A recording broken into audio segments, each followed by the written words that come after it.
जब बापू परीक्षा केंद्र में हुई अनियमितता को माना और जिस तरह से वहाँ OMR सीट लेकर के, वहाँ पर क्वेश्चन पेपर लेकर के, वहाँ पर आंसर सीट लेकर के परीक्षार्थी, मतलब अभी भी आप मान रहे हैं कि वहाँ पे धांधली हुई थी?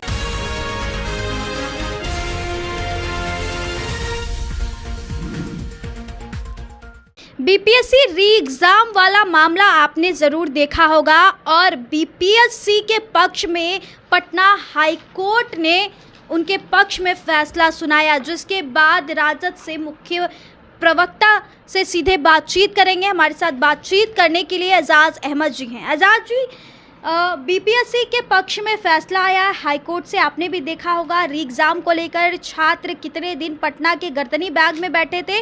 तो वहीं जेडीयू से मुख्य प्रवक्ता नीरज कुमार बयान देते हैं कि आप लोगों के द्वारा, तेजस्वी यादव के द्वारा छात्र को बरगलाए, कहीं ना कहीं छात्र को उकसाए कि वो लोग ताकि गर्दनी बाग जाए और धरना प्रदर्शन करे। क्या ये बात सही है?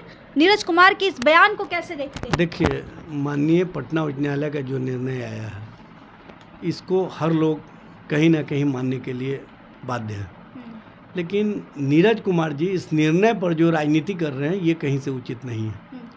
उनको एक बात स्पष्ट करना चाहिए कि बीपीएससी ने जब बापू परीक्षा केंद्र में हुई अनियमितता को माना और जिस तरह से वहाँ OMR सीट लेकर के, वहाँ पर क्वेश्चन पेपर लेकर के, वहाँ पर आंसर सीट लेकर के परीक्षार्थी, मतलब अभी भी आप मान रहे हैं कि वहाँ पे धांधली हुई थी? भाई, ये मैं नहीं मान रहा हूँ, ये तो बीपीएससी ने स्वयं माना, तभी तो दोबारा परीक्षा लिया। बीपीएससी दो तरह की नीति अपनाया। एक ओर परीक्षार्थियों के बीच संशय की स्थिति बना करके रखा और दूसरी ओर आपने बापू परीक्षा केंद्र का अनियमितता को मानते हुए उस परीक्षा केंद्र को रद्द करके दोबारा परीक्षा लिया। तो इसके लिए जिम्मेदार कौन है? कहीं ना कहीं बीपीएससी जिम्मेदार है। तो उन बीपीएससी के पदाधिकारी अधिकारी पर क्या कार्रवाई हुई, नीरज जी ये जवाब दीजिए ना। आप लेकिन नीरज कुमार तो आप लोग पे ही लगा रहे हैं आरोप कि अभ्यर्थी को कहीं ना कहीं गुमराह। देखिए, उनको नौकरी और रोजगार देना नहीं है, उनको कहीं ना कहीं राजनीति करनी है।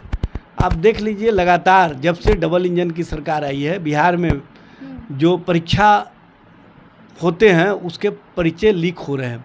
और परिचय लीक ही नहीं हो रहे हैं, किस तरह से ये सरकार वीक है कि उन परीक्षा पत्र लीक करने वालों पर अब तक कार्रवाई नहीं हो रही है। ये कहीं ना कहीं सरकार और सरकार के स्तर से जो कार्रवाई होनी चाहिए वो कार्रवाई नहीं दिख रही है, जिसके कारण जो बीपीएससी के अभ्यर्थी थे वो बेचैनी में थे। और उस बेचैनी के हालात में पहुंचाने में अगर कोई जिम्मेदार था तो वो बीपीएससी था। बीपीएससी के अभ्यर्थियों ने नेता प्रतिपक्ष तेजस्वी जी से कहा कि आप हमारे साथ आंदोलन में हमारा हाथ मजबूत कीजिए, हमारे साथ न्याय की प्रक्रिया में। तो इसे लुभाने की बात हैं। हम लोग वैसे लोगों में से नहीं है, हम लोग तो नौकरी और रोजगार देने वाले लोगों में से हैं। हम लोग तो चाहते हैं कि बच्चों का भविष्य बेहतर हो। ये स्पष्ट करें न कि इस तरह की राजनीति जो बीपीएससी के माध्यम से, इससे पहले भी TRE 3 के परीक्षा में बीपीएससी ने पूरे परीक्षा को रद्द कर देने का काम किया था। तो इस तरह का जो अनियमितता लगातार हुए हैं और जो माननीय सर्वोच्च न्यायालय की टिप्पणी बीपीएससी के चेयरमैन पर आया है, उस पर तो जवाब दे देने, उसके संबंध में बताए ना। नीरज जी, इधर उधर की बात मत कीजिए, सच और सच्चाई से नौजवानों को अवगत कराइए, छात्रों को अवगत कराइए। बीपीएससी अभ्यर्थियों के जले पर नमक मत छिड़किए। तो चलिए, बीपीएससी अभ्यर्थियों पर जले पर नमक ना छिड़किए। नीरज कुमार जी सीधे बयान देते हुए राजद से प्रवक्ता एजाज जी ने नीरज कुमार के ऊपर बड़ी बात कह दी, कहे कि जले पर नमक ना छिड़किए अभ्यर्थियों पर। जो भी हाई कोर्ट फैसला आया है, एक आखिरी सवाल रहेगा एजाज जी, क्या हाई कोर्ट के फैसले के बाद क्या आप इसके आगे भी जाने का काम करेंगे? देखिए, इस मामले में हम लोग इंटरवेंट नहीं किए थे। जो छात्र थे और जो छात्र संगठन थे, जो अभ्यर्थी थे, उन लोगों ने पटना उच्च न्यायालय तक मामले को ले जाने का काम किया।